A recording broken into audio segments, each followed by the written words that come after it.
Hola, ¿qué tal? Mi nombre es Susana y lo que les voy a hablar en este pequeño video es acerca del tema de derechos de la personalidad y de la familia en materia de derecho conflictual. La información sobre la que me baso en este pequeño video está incluido en un libro que les voy a dejar más adelante para que pues, puedan ver su bibliografía. De hecho viene en el capítulo 4, me parece, y se trata de la parte especial.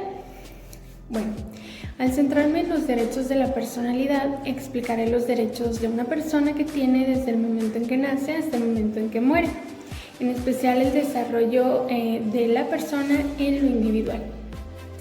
En México y en la mayoría de los países, el derecho de familia en sus relaciones internacionales ha sido el tema más propenso a ser regulado por normas de conflicto, en comparación con cualquier otra disciplina jurídica.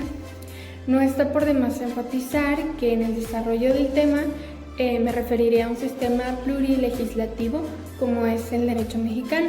Bueno, para comenzar, terminando la introducción anterior, nos haremos una cuestión muy importante y es esta: ¿existe realmente un derecho de la personalidad y de la familia en el plano nacional? La respuesta es, bueno, el primer problema que debemos aclarar es que se refiere a si existe en el orden jurídico mexicano un derecho nacional de la personalidad y de la familia. México es un país organizado con un sistema federal, conforme al cual cada entidad federativa conserva sus facultades para legislar en materia civil, salvo en los casos en que esas facultades le competan o se distribuyan a los órganos legislativos federales.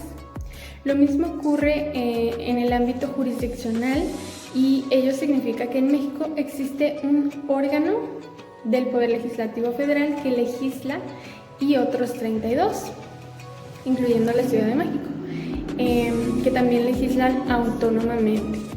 Dentro de las áreas de sus respectivas competencias, en consecuencia, no hay un derecho único nacional regulador de la personalidad y de la familia. En las relaciones referidas a la personalidad y de familia, que son los supuestos normativos que nos interesan, no le competen en su regulación y aplicación a los órganos del gobierno federal, sino a los locales o estatales. De modo que en México hay tantas leyes y órganos judiciales y administrativos como entidades federativas existen. Entonces, lo anterior nos conduce a un sistema plurilegislativo y al que en condiciones normales podrán remitir las autoridades en otros países. En los casos en que sus normas de conflicto señalen como aplicable al derecho mexicano. Este ambiente plurilegislativo significa que el orden jurídico mexicano no es el mismo, aunque en varios aspectos haya uniformidad. Con un sistema plurilegislativo, las cosas se complican para el operador jurídico, y esto es porque cuando se toma en cuenta que no solo existe un cuerpo normativo para cada entidad federativa, sino que también normas de diversa jerarquía, así como la aparición de otro tipo de conflictos de orden. En consecuencia, no es posible afirmar que en México existe un derecho de la personalidad y de la familia nacional que sea unificado. Este planteamiento se hizo con anterioridad y pues se afirmó que era incorrecto hablar de un único sistema mexicano en conflicto, de leyes en el ámbito internacional, de relaciones en la familia. Y bueno, el operador jurídico debe tener muchísimo en cuenta este tema, ya que, como he mencionado, debe tener en cuenta, vaya la redundancia, la existencia del sistema plurilegislativo mexicano al que me estoy refiriendo. Las diferencias internas se relacionan con los órganos competentes y a la ley aplicable.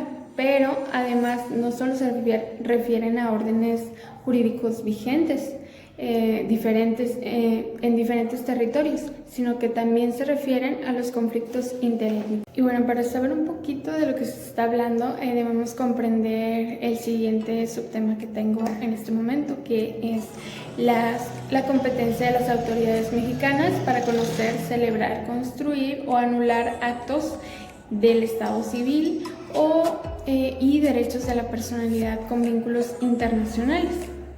Y bueno, como regla general, la Constitución General de la República no le atribuye facultad de conocimiento a los tribunales federales o nacionales, únicamente solo las autoridades locales a quienes les compete.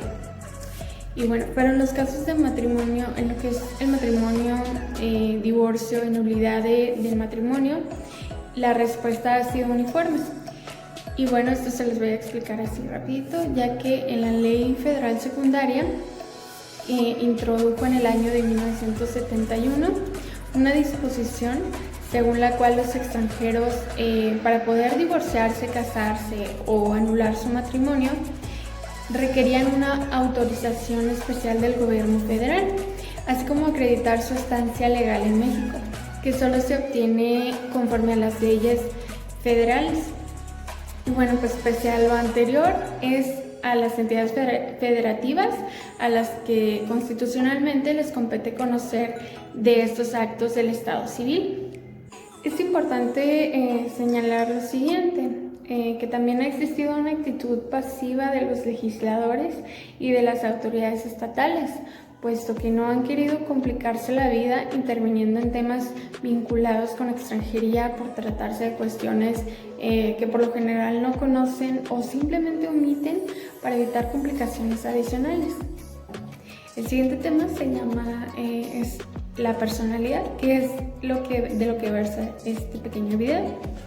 La personalidad, bueno, es un concepto muy importante ya que requiere significar el ser del individuo, su identidad y pertenencia a un grupo social. Los derechos de la personalidad se acogen en el derecho positivo interno y en el convencional internacional, especialmente en la Convención sobre los Derechos del Niño y en varios tratados sobre derechos humanos. El derecho a ser y pertenecer a un grupo social son partes de los derechos humanos fundamentales. Es que no existe un concepto único acerca de los derechos de la personalidad, ya que las teorías y las leyes de cada país se han manifestado en sentidos diferentes. Entonces, Adolfo Miaja de la Muela recuerda que fue Yerke quien por primera ocasión abordó como categoría especial el derecho al honor, a la integridad personal, el nombre, la imagen y la propia voz, entre otras peculiaridades. El mismo Miaja de la Muela afirmó que el desarrollo de estos derechos ha sido pobre, salvo en lo tocante a los derechos de autor y al derecho al nombre. En el ámbito interno mexicano son pocos los códigos que se refieren a los derechos de la personalidad, aunque sin clarificar su significado. Por ejemplo, el Código Civil Jalisciense es uno de ellos.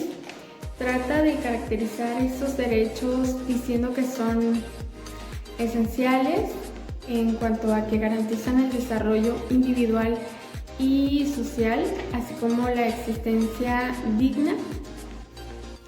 También los clasifica como personalísimos, como originarios, innatos, absolutos, sin contenido patrimonial. Creo que es importante ver estas características desde el punto de vista del Código Civil Jalisciense, ya que pues yo creo que es lo que más se asemeja a lo que es la personalidad o lo que son los atributos de la personalidad. Otro subtema de la personalidad y muy importante pues es el nombre.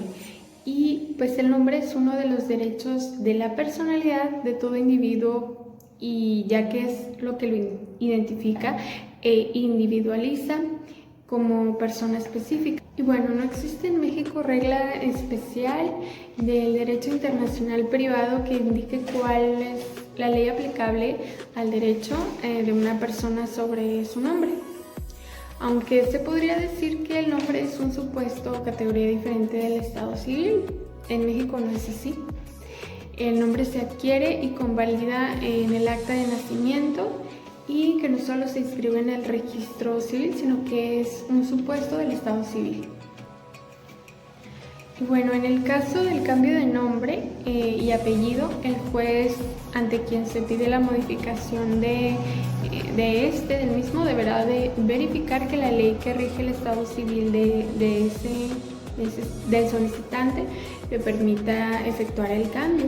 Un ejemplo de esto pues es cuando una persona de nacionalidad mexicana ha radicado durante los últimos 5 años en el estado de Texas, Estados Unidos de América, y el nombre con el que originalmente se registró en México es Miguel Campos. Si quiere